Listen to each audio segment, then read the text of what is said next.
네, 고맙습니다. 대학의 저자로 알려진 공자의 제자인 증자가 논어에서 이런 얘기를 합니다. 오일삼성 오신. 어떤 의미냐 하면 자신은 날마다 세 가지를 가지고 반성한다라고 하는 의미의 말입니다. 매일매일 이 세 가지를 가지고 자신을 성찰하고 반성하는 시간을 갖는다는 거죠. 그 세 가지가 뭐냐면, 첫째는 나는 오늘 다른 사람을 배려하며 자신에게 맡겨진 일에 최선을 다하며 살았는가. 두 번째, 나는 오늘 친구와 이웃을 사귐에 있어 진실된 마음으로 신의를 지켰는가. 세 번째, 나는 오늘 스승에게 배운 것을 내 몸에 익혀 실천하였는가. 이 세 가지를 가지고 매일매일 자신을 성찰하고 점검했다는 거예요. 그러면서 더 나은 사람이 되기 위해 노력했다 하는 거죠. 여러분, 구약시대의 제사법에 대해서 예전에 한번 말씀을 드렸는데, 가장 기본이 되는 게 번제입니다. 근데 번제는 매일매일 드리는데, 우리가 일반적으로 생각할 때 번제는 한 번 드리는 걸 생각하지만 상번제라 해서 아침 해가 뜰 때, 그러니까 하루가 시작될 때, 그리고 해가 질 마지막 하루 마무리할 때에 늘 하나님 앞에 제사를 드리도록 했습니다. 그것이 상번제, 매일매일 일과 시작할 때와 마무리할 때 드리는 번제라고 말할 수 있죠. 그 의미가 무엇입니까? 새로운 날을 맞이했을 때 새날을 주시고 생명 주신 하나님 앞에 감사하고, 이 한 날의 삶을 흐트러 살지 않고 하나님의 뜻 가운데 하나님의 영광으로 삶을 살아갈 수 있도록 다짐하며 결단하고 은혜를 구하는 그런 번제라고 말하면, 하루 일과를 마치고 드리는 번제는 역시 감사일 겁니다. 오늘 하루 모든 삶을 무탈하게 인도하신 하나님의 은혜를 기억하며 감사로 예배를 드리고, 오늘 하루 살아오면서 하나님이 뜻대로 살지 못한 자신을 반성하면서 회개하면서 드렸던 제사가 저녁에 드리는 제사일 것 같다. 하루 일과를 시작하기 전에, 그리고 하루 일과를 시작하면서 하루 일과를 마치면서 하나님 앞에 서고 말씀 앞에 서는 시간을 통해서 자신을 성찰하도록, 자신의 믿음들을 점검하도록 하는 일들을 구약시대의 번제를 통해서 진행했다라고 말할 수 있습니다. 하나님 앞에서 진실한 삶을 살기 위해서 평생을 살아갔던 토마스 아켄피스라고 하는 분이 계세요. 중세시대 인물입니다. 이분이 속한 공동체가 예수님처럼 살자라고 하는 모토를 가지고 모여서 수도원적 영성을 가지고 있었던 공동체입니다. 그는 여기에 경험을, 자기가 거기서 생활하는 그 경험을 가지고 쓴 책이 그리스도를 본받아라고 하는 책입니다. 아마 읽어보신 분도 계실 겁니다. 그는 그 책에서 핵심적인 내용을 딱 한 문장으로 정리하라면 이렇게 그 책 내용을 정리할 수 있습니다. 겉으로 위대한 그리스도인이 되려고 하지 말고 내면에서 그리스도와 닮아가는 삶을 살아라. 이게 그 책 내용을 압축한 내용이라고 볼 수 있습니다. 겉으로 화려하고 포장지가 아름답게 꾸며진 그런 믿음이 아니고, 회칠한 무덤처럼 겁나 멋있게 하는 그런 믿음이 아니고, 내면 안에 우리가 영접한 예수 그리스도로 살고 나누 죽고 온전히 그리스도의 다스림 안에 거하는 예수 그리스도처럼 본받아 살아가는 존재로 변화되는 일에 집중해라, 이런 뜻을 담고 있겠죠. 이런 삶을 살았던 토마스 아켄피스가 이런 얘기를 했습니다. 다른 사람을 바로 잡으려는 열심이 클수록 자기 성찰이 작아진다. 그러니까 자기를 성찰하는 게 그리스도인들에게 정말 중요한데, 시선이 타자에게 가 있고 시선이 외부에 가 있으니까 다른 사람들에 대한, 다른 환경에 대한 평가 판단은 많은데 정작 자신을 성찰하는 것이 작아진다는 의미를 담고 있습니다. 아마도 이분의 얘기는 예수님의 말씀과 맞닿아 있다고 생각해요. 누가복음 6장에 보면 예수님이 그런 얘기를 하시죠. 내 눈에 있는 들보를 보지 못하고 옆에 있는 이웃들의, 친구들의, 주변에 있는 사람들의 눈에 있는 티를 보느냐. 먼저 내 눈에 있는 들보를 빼고 내 눈을 맑게 해서 다른 사람에 있는 티를 빼줘라 라고 얘기를 하세요. 여기서 말하는 게 무엇입니까? 여러분, 사람은 완벽하지 않습니다. 세상에 모든 것이 부족함이 있지만 그 부족함과 연약함을 보면서 누구를? 자신을 성찰해 보라는 거죠. 나는 어떤가? 낸 저런 모습이 없는가? 나에겐 저렇게 죄된 모습은 없는가? 이런 것을 성찰하고 먼저 자기 자신이 하나님 앞에 온전한 자로 세움받은 이후에, 그리고 다른 사람에게 권면하는 것이 합당하다, 이런 뜻이라고 생각합니다. 여기서도 말하는 정말 중요한 것은 뭐냐면 그리스도인들의 자기 성찰입니다. 자기를 깊이 살펴보는 것. 리차드 범브란트라고 하는 분이 쓴 책 가운데 하나님의 지하운동이라고 하는 제목의 책이 있거든요. 근데 이 책에서 범브란트라고 하는 분은 이렇게 얘기합니다. 기독교인 중에는 딱 두 가지 종류의 기독교인이 있다. 두 가지입니다. 여러분 어디에 속하는지 한번 생각해 보십시오. 첫째는 진심으로 하나님을 믿는 사람들. 그리고 두 번째 사람들은 자기가 하나님을 믿고 있다고 믿는 사람들. 두 가지 종류밖에 없다. 여러분들 어디에 속합니까? 첫째요. 예, 할렐루야. 진심으로 하나님 믿습니다. 거기에 여러분 다 속하게 될 줄로 믿습니다. 성찰이라는 건 뭐냐면 바로 이거예요. 내가 어느 자리에 있지? 나는 정말 예수를 믿는 사람인가? 예수 믿고 있다고 생각하는 사람인가를 돌아보는 거예요. 깊이 성찰해서 나의 연약함과 부족함이 있을 때 내 삶과 내 믿음을 하나님께로 조정하는 과정들이 우리에게 있어야 된다 하는 말씀을 주고 있는 거죠. 자, 이제 오늘 말씀으로 들어가 봅니다. 오늘 말씀은 바울 사도가 우리에게 굉장히 도전적인 질문과 요청을 하고 있는 겁니다. 특별히 고린도 교회 성도들에게 하는 말인데 어떤 요구를 하고 있냐면 5절 말씀 보니까 이렇게 너희는 믿음 안에 있는가? 너희 자신을 시험하고 너희를 확증하라. 여러분 이것이 바울이 고린도 교회 성도들에게 던진 요구입니다. 여기서 너희가 믿음 안에 있는가라고 하는 말을 뭘로 바꿀 수 있냐면 너희가 그리스도 안에 있는가로 바꿀 수 있습니다. 너희가 그리스도 안에 있는가? 너희를 시험하고 너희는 그것을 확증해라, 증명해내라 하는 요구를 하고 있다는 거죠. 여러분 이 말을 만약에 이 바울이 고린도 교회 성도들에게 했던 말을 제가 여러분들에게 하면 여러분들 마음과 기분이 어떨까요? 누군가가 나에게 이런 질문을 이런 요구를 하면 여러분 기분이 어떻겠습니까? 굉장히 불편하고 무례하게 느껴질 겁니다. 왜냐하면 이런 질문이거든요. 너 지금 예수 믿고 신앙생활한다고 말하는데 너 믿음이 정말 진짜 믿음인지 가짜 믿음인지 정말 예수 믿는 온전한 믿음인지 그냥 믿음을 갖고 있다고 하는 형태만 가지고 있는 회칠한 무덤 같은 것인지 한번 점검해봐. 그리고 내 믿음이 진짜라는 걸 한번 증명해내 라고 얘기한 거예요. 그럼 기분 나쁘죠. 내 믿음이 가짜야 그러면 날 무시하네, 내 믿음이 아니라는 거야? 기분 나쁠 수 있고 무례하게 느껴질 수 있죠. 근데 지금 바울 사도는 고린도 교회 성도들 향해서 이 질문을, 이 요구를 하고 있는 거예요. 이 요구를 왜 할까요? 여러분 믿음 안에 있는 것, 그리스도 안에 있는 것, 왜 이것이 진짜인지 가짜인지 여러분에게 있는지 없는지를 점검해보고 증명해내라고 하는 얘기를 왜 하실까요? 이게 기독교인들에게, 그리스도인들에게 정말 중요한 가치 있기 때문에 그렇습니다. 갈라디아서 2장 20절에 보면 바울이 이런 얘기하죠. 내가 이제 사는 것은 이제는 내가 사는 것이 아니요 오직 내 안에 그리스도께서 사시는 것이다. 이제 예수 그리스도 구주로 영접했을 때 내가 사는 것이 아니라 내 안에 계신 내가 영접한 예수 그리스도로 살아가는 삶이다. 존재가 달라졌다는 얘기를 하는 거거든요. 정말 그렇게 살고 있는지, 정말 내가 죽고 내 안에 계신 그리스도로 살고 있는지 한번 점검해 봐라. 너 이렇게 살고 있는지 한번 확인해 봐라. 그리고 삶을 통하여 그것을 증명해내라. 이렇게 요구하는 겁니다.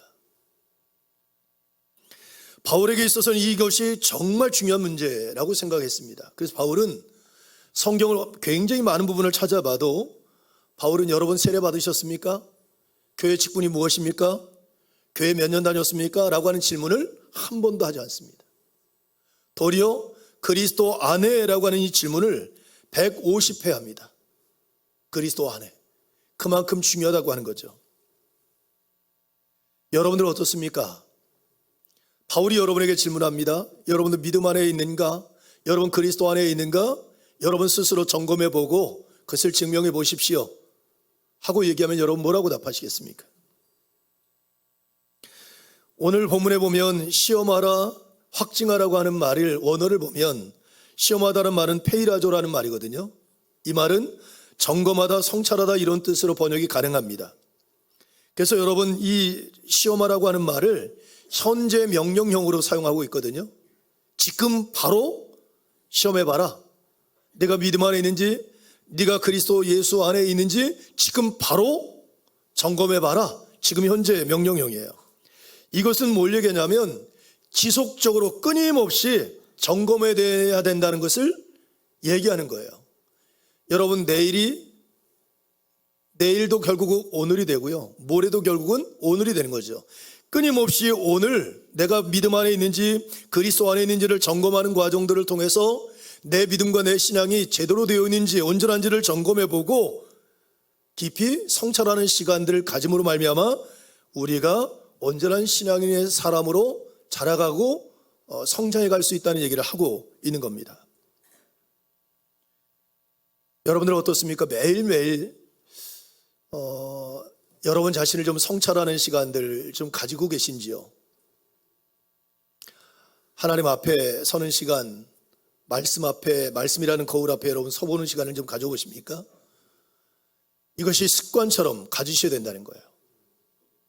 오늘 하루 삶을 시작하기 전에 또 삶을 살아가면서 수많은 삶의 자리에서 끊임없이 내가 지금 말씀 안에 있고 믿음 안에 있고 하나님 안에 거하는 삶을 살고 있는지를 점검해 보면서 살아가는 것이 마땅하다라고 하는 거죠.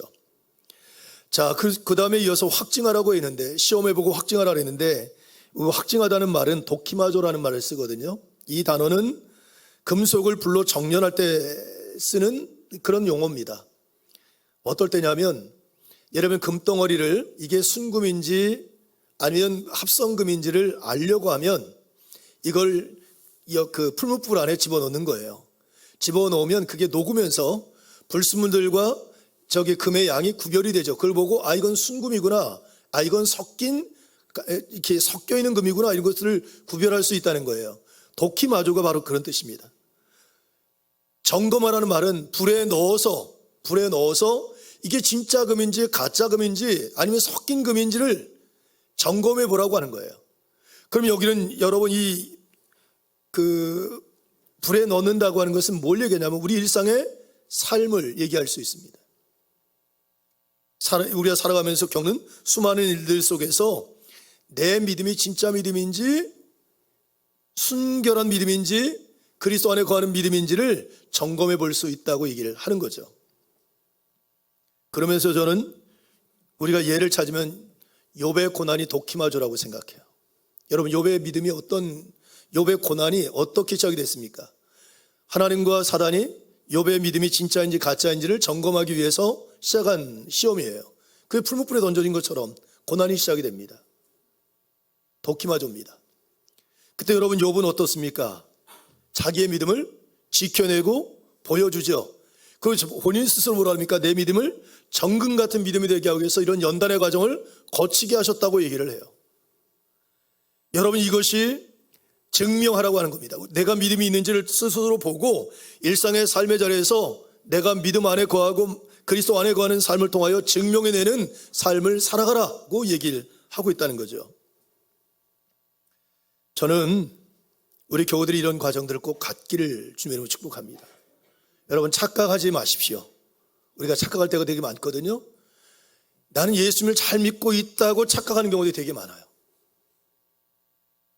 그럴 때 여러분 어떻게 점검해 보셔야 돼요. 정말 내가 예수님을 잘 믿고 있는지, 내가 정말 하나님 앞에 서 있는지, 내가 말씀 안에 거하는 삶을 살고 있는지, 아니면 여전히 죽지 않은 내 옛자가 남아서 그것에 묶여 종노릇하고 그것에 따라 신앙생활을 하고 있는지, 교회는 다니고 기도 생활하고 말씀 보지만 여전히 옛 습관, 옛 구습, 세속적인 가치관을 따라 삶을 살고 있지는 않는지를 점검해 보라는 거예요.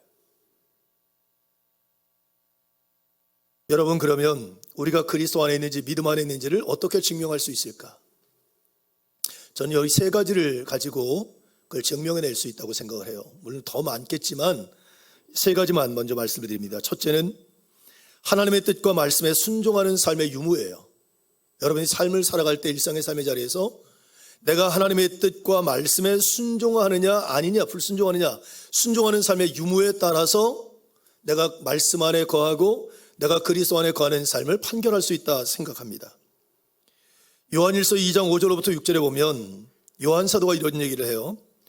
누구든지 그의 말씀을 지키는 자는 하나님의 사랑이 참으로 그 속에서 온전하게 되었나니 이로써 우리가 그의 안에 있는 줄을 아노라. 그의 안에 산다고 하는 자는 그가 행하시는 대로 자기도 행할지니라. 자, 말씀을 지키는 자는 그의 안에 있는 줄을 안다. 그러니까 말씀으로 살아가는 사람들은 그리스도 안에 거하는 사람이라는 거예요. 그리고 그의 안에 사는 사람들은 그가 행하시는 대로 그도 행해야 된다. 즉 예수님이 가르치신 대로 예수님의 삶의 모습대로 자기도 그렇게 살아갈 수 있어야 된다는 거죠. 말씀 안에 거하는 사람들이 곧 그리스도 안에 거하는 사람이고, 말씀에 순종하며 살아가는 사람들이 그리스도 안에 거하는 삶이라고 얘기하고 있습니다. 여러분, 우리가 삶을 살아가면서 여러분들 어떻습니까? 말씀 안에 좀 순종하며 삶을 살아가고 있는지요? 제가 지난 특별 새벽 기도회 때 우리 그리스도인들이 꼭 가야 될 섬이 있다 그랬어요. 제주도 좋죠? 울릉도도 좋죠? 다 가야 돼요. 가보십시오. 그런데 말고 진짜 우리 그리스도인들이, 정말 신실한 그리스도인들이 가서 살고 있는 섬이 있다 그랬어요. 무슨 섬이라 그랬어요? 그리 아니하실지라도. 또 그럼에도 그 섬에는 우리가 꼭 가야 된다. 그리고 그 섬에서 살아야 된다. 여러분, 우리가 삶을 살아가면서 하나님 말씀에 순종하기 어려운 때가 너무 많죠. 하나님 말씀대로 순종하면서 하나님의 뜻대로 살기가 너무 쉬우면 얼마나 좋겠습니까? 어려워요. 감정의 부딪힘도 있고, 환경의 부딪힘도 있고, 사람의 장애물도 있고, 얼마나 많습니까? 하나님 말씀에 순종하기 어려운 상황이 있음에도 불구하고, 그럼에도 불구하고 하나님 말씀을 붙잡고 말씀에 순종하는 삶을 살아가는 사람들이 그리스도 안에 거하는 삶이라고 하는 것을 증명해낸다는 거예요. 베드로가 예수님께서 깊은 데 가서 금을 내려라 그랬더니 끊임없는 실패 속에서도 말씀에 의지하여 내가 깊은 데 가서 그물을 내리겠습니다. 말씀에 의지하는 삶을 살아가는 것. 순종하기 어렵고 말씀 따라 살기 어려운 상황 속에서도 하나님을 기억하며 말씀에 순종하고 말씀을 따라 살아가는 삶을 살아가는 사람들이 그리스도 안에 거하는 온전한 믿음의 사람이라 하는 겁니다. 저는 우리 교우들 그런 면에서 여러분 일상의 모든 삶의 자리에서 그럼에도 그리 아니하실지라도 말씀에 순종하는 삶을 살아갈 수 있기를 주님의 이름으로 축복합니다. 두 번째, 우리가 어떻게 그리스도 안에 거하는 삶인지를 알 수 있을까? 어떤 상황이든지 하나님을 기억하는 삶을 살아가고 있는지의 유무에 따라서 우리가 그리스도 안에 말씀 안에 거하는 삶을 증명할 수 있다고 생각해요.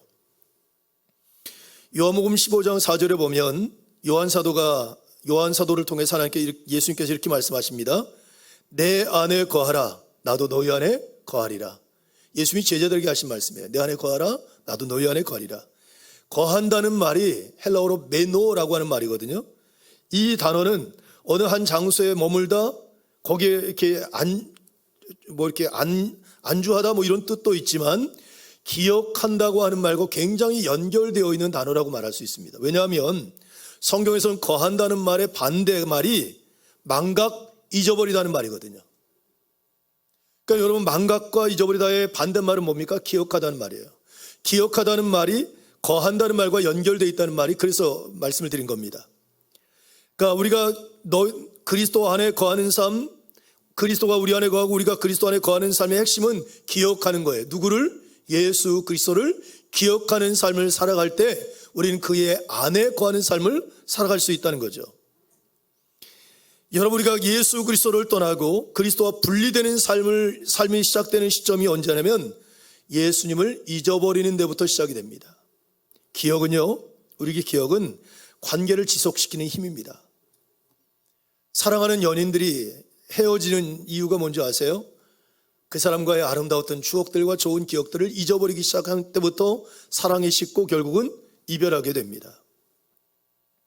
우리가 처음 사랑을 기억하지 못하고 에베네셀, 나의 모든 것이 하나님의 은혜를 기억하지 못하면, 이것이 잊어버리기 시작하면 하나님과의 관계가 소원해지고 하나님 안에 그리스도 안에 거하는 삶에 실패하게 됩니다. 기억하는 것은 정말 중요하다고 말할 수 있습니다. 여러분, 욥의 이야기를 한번 다시 들어가 보면 욥의 아내와 다 똑같은 고난을 겪습니다. 자식들이 죽고 재산이 날아가고 몸에 질병이 오죠. 그때 여러분, 욥의 아내는 뭘 얘기합니까? 여러분, 욥의 아내는 그때 그 일을 겪으면서 이런 얘기를 해요. 욥기 2장 9절에 보면 욥의 아내가 그에게 이르되 당신이 그래도 자기의 온전함을 굳게 지키느냐? 하나님을 욕하고 죽으라. 그러니까 자식이 죽고 재산이 날아가고 몸에 질병이 오니까 야 정말 지긋지긋하다. 당신은 정말 이런 상황이 됐는데도 아직도 하나님을 믿을 거야? 차라리 하나님 욕하고 죽어. 이러고 떠난 거예요. 그때 욥은 뭐라고 말하냐면 10절에 이렇게 얘기합니다. 그대의 말이 한 어리석은 여자의 말 같도다. 우리가 하나님께 복을 받았은즉 화도 받지 아니하겠느냐 하고 이 모든 일에 욥이 입술로 범죄치 아니하더라. 자, 욥의 아내의 삶에서는 뭐가 없어요? 하나님을 기억하지 못해요. 근데 욥은 주신 분도 하나님, 지난 과거의 에벤에셀, 나를 나되게 하시고 이 모든 것들을 누리게 하신 분은 하나님이시다라는 사실을 기억해내요. 그리고 지금 하나님이 안 계신 것 같은 절망적인 상황 속에서도 여전히 욥은 누굴 기억해요? 하나님을 기억해내요.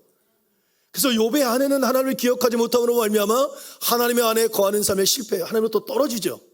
근데 욥은 하나님으로부터 분리되지 않아요. 하나님과 함께하는 삶에 승리하고 입술로 하나님을 찬양하며 경배하더라. 여러분 기억하는 것이 정말 중요합니다. 예전에 제가 젊은 부목사로 있을 때 젊은 세대들을 맡아서 이렇게 이제 담임 목사님이 활성화시켜봐라 그래서 그 젊은 세대들 만나고 같이 밥을 먹으면서 신방을 하고 회장들을 만난 적이 있었거든요. 그분들이 그런 얘기를 하더라고요. 제가 너무 이렇게 대시를 하니까 열심히 해보자, 뭐 만들어보자 막 그러니까 아마 부담스러웠었나 봐요. 그랬더니 이제 젊은 이제 남친도 회장이신 형제가 목사님 제가 솔직하게 얘기하겠습니다. 그랬더니 뭐라 그러냐면 목사님 제가 주일날 예배 끝나고 집에 돌아간 순간부터 일주일을 지나는 동안 10가지 저한테 생각이 있다고 말하면 그중에 하나님 생각은 없습니다. 직장, 자식 키우는 거, 그 다음에 먹고 사는 문제, 그 다음에 내 친구들 만나는 거, 나 개발하는 거 이런 거 온 생각과 정신이 없는데 하나님이 어떻게 내가 원하시지? 내가 어떻게 하면 하나님의 뜻대로 살지? 이런 생각 1도 안 해본다 라는 얘기를 해요. 너무 많은 걸 요청하지 마세요 목사님. 그냥 주일날 나오는 것만 해도 그냥 만족해 주셨으면 좋겠어라고 얘기하더라고요. 우리 교인들은 그러지 않죠?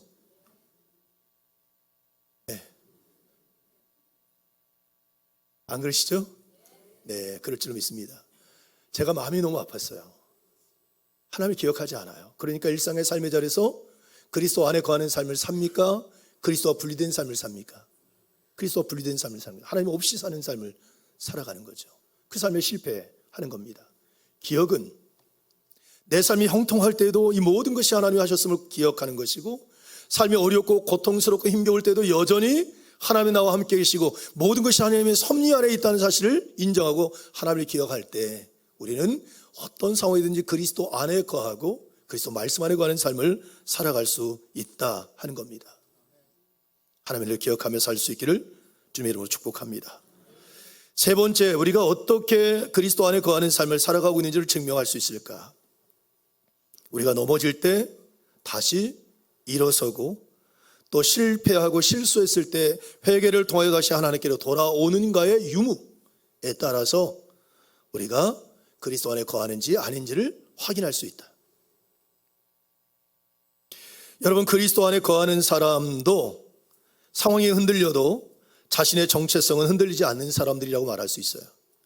그리스도 안에 거한다는 것은 고난 속에서도 실망스러운 현실 속에서도 내가 누구인지에 대해서 의심하지 않고 그 사실을 잃어버리지 않는 사람들이라고 말할 수 있어요.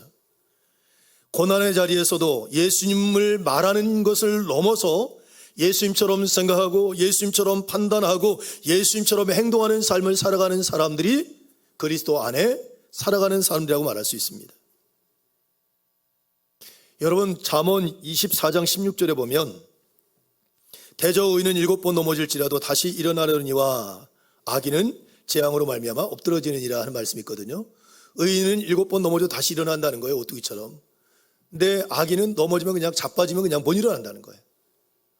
근데 여러분 여기서 재미있는 거 있잖아요. 의인이 7번이라는 건 끊임없이거든요. 의인에게 뭐가 있어요? 재앙이 주어질 수 있다. 의인들에게도 넘어질 일들이 계속 주어질 수 있다. 전제되는 거예요. 우리가 예수 믿으면 고난이 없나요? 어려움이 없습니까? 실패가 없나요? 질병은 없습니까?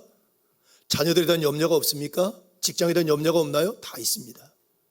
넘어질 일이 있다는 거예요. 그런데 그리스도 안에 거하는 사람은 넘어지더라도 다시 일어난다는 거예요. 그 여부에 따라서 이 사람이 가지고 있는 믿음이 진짜 믿음인지 그리스도 안에 있는 믿음인지 여부가 판가름 날 수 있다는 얘기를 하고 계시는 겁니다. 여러분, 제가 예전에 설교하면서 그 얘기 한번 드린 기억이 납니다만, 어떤 형제가 이제 교회를 등록을 했어요. 제가 제주도에서 단목회 할 때. 근데 아버지가 장로님이셨는데, 아버지가 그 돌아가시는 과정을 보면서 너무 실망해서 교회를 한동안 안 나가다가 다시 나오신 분이에요. 어떤 경험이냐면, 시골에 있는 농촌교회인데, 그 교회 아버지가 이제 장로님이신 거예요. 근데 교회를 건축하니까 시골교회 무슨 돈이 있겠습니까? 그러니까 장로님이시니까 자기 땅을 팔아서 건축헌금으로 내신 거예요. 건축을 하는데 또 돈이 부족해요. 그러니까 본인의 집을 팔아서 건축헌금으로 들고 본인은 그냥 이렇게 전세나 사글세방으로 옮기신 거예요. 집을 줄여서. 그리고 교회가 완공이 되고 이제 신앙생활을 한 거죠. 그 아들도 그때 열심히 다닌 겁니다. 근데 그렇게 하다가 그 아버지가 계속 잘 좋으셨으면 좋은데 흉이 걸리고 그 노후가 되게 불행하게 된 거예요. 그리고 그렇게 돌아가셨어요. 그것을 보고 이 아들은 실망했어요. 하나님에 대해서 원망이 생긴 거예요. 이게 뭐지 대체? 예수님 잘 믿으면 복되게 하고 잘 되게 해야 되는데 왜 이렇게 비참하고 초라하게 인생을 마무리하게 하지? 이 원망과 불평이 가득 생겨가지고 이분이 넘어져 버린 거예요. 거기서. 그리고 아예 아버지 장례 치른 다음부터 교회를 안 나가고 그냥 신앙생활 접은 거예요.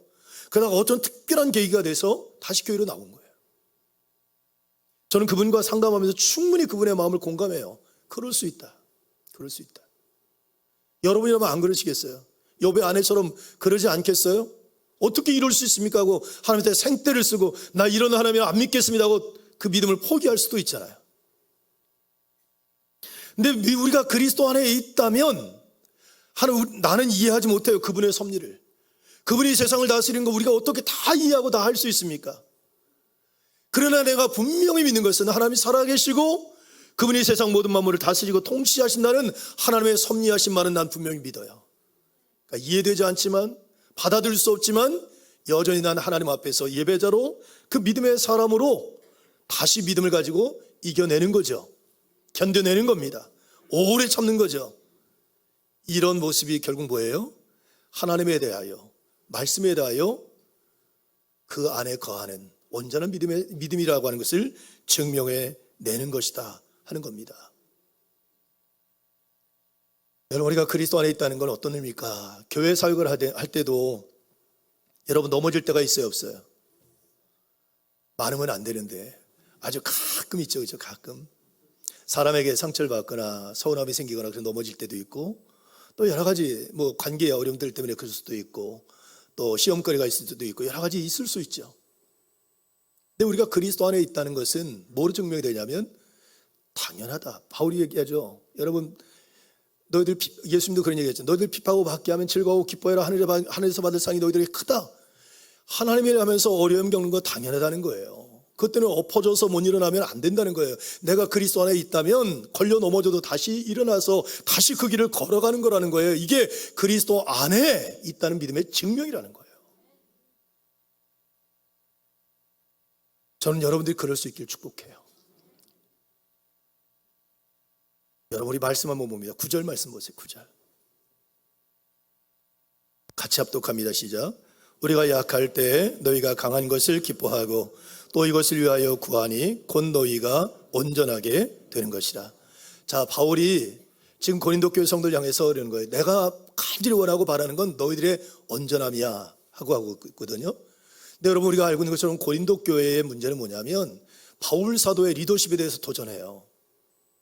바울의 사도권과 바울을 따라 같이 다니는 사람들에 대해서 막 공격해. 지금 고린도 교회는 서로 막 싸우잖아요. 바울파다 아볼로파다 예수파다 뭐 바나바파다 뭐 여러 파로 써서 막 싸워요. 은사로 싸워요. 막 난리가 났어요. 지금 그런 데예요.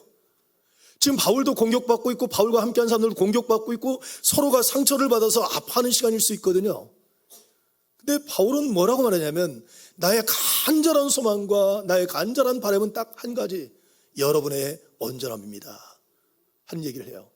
이 온전함은 이 단어는 무슨 뜻이냐면요, 고기 잡는 그물 있잖아요. 그물을 던졌어요. 던져가지고 그물을 끌어당기면 처음엔 괜찮았던 그물인데 고기를 몇 번 잡으면 그물 코가 뜯어지죠, 이렇게. 그럼 그걸 다시 꼬매잖아요. 그게 온전한 거예요. 그물은 고기를 잡다 보면 일을 하다 보면 당연히 뜯어진다. 그럼 버리는 게 아니라 그것을 그물코를 다시 꼬매서 다시 온전하게 해서 사용하는 것을 얘기를 해요. 지금 바울은 너도 그물코가 터졌고 나도 그물코가 터졌고 우리 그물코가 다 터진 존재들이야. 그러나 우리가 그리스도 안에 있다면 서로를 온전하게 하는 존재가 되어서 그 그물코를 바꿔서 온전하게 만들어주는 사람들이 되는 것. 먼저 내가 그리스도 안에 있는지를 점검하고 내가 그리스도 안에 있음을 증명해내는 과정들을 통해서 나를 온전케 하고 우리 모두를 온전케 하는 삶을 살아가는 존재가 되길 원해, 이렇게 얘기하는 거예요. 바울이 우리에게 질문합니다. 여러분은 믿음 안에 있습니까? 여러분 그리스도 안에 지금 거하고 계십니까? 고난 속에서도 실패 속에서도 상처 속에서도 좌절과 절망 속에서도 여전히 그리스도 안에 거하는 삶을 살아가는 것, 주님과 함께하고 주님으로부터 분리되지 않고 도리어 그분 안에 더 깊이 들어가는 삶을 살아가는 것, 이것이 우리가 그리스도 안에 거하는 삶의 증거라고 믿습니다. 2026년도가 시작이 됩니다. 전 여러분들이 오늘 말씀처럼 날마다 나를 좀 성찰해 왔으면 좋겠어요. 나는 어떤가? 그리고 내게 주어진 삶을 살아가는 과정들을 통해서 그 믿음이 실제함을 증명해내면서 그리스도 안에 있음을, 말씀 안에 있음을 드러내고 그 과정을 통해서 여러분들이 더 온전한 존재가 되고 또 우리를 통하여 우리 공동체가, 우리와 함께하는 모든 사람들이 서로가 온전케 되는 하나님의 큰 은혜가 임할 수 있기를 주님의 이름으로 축복합니다. 기도하겠습니다.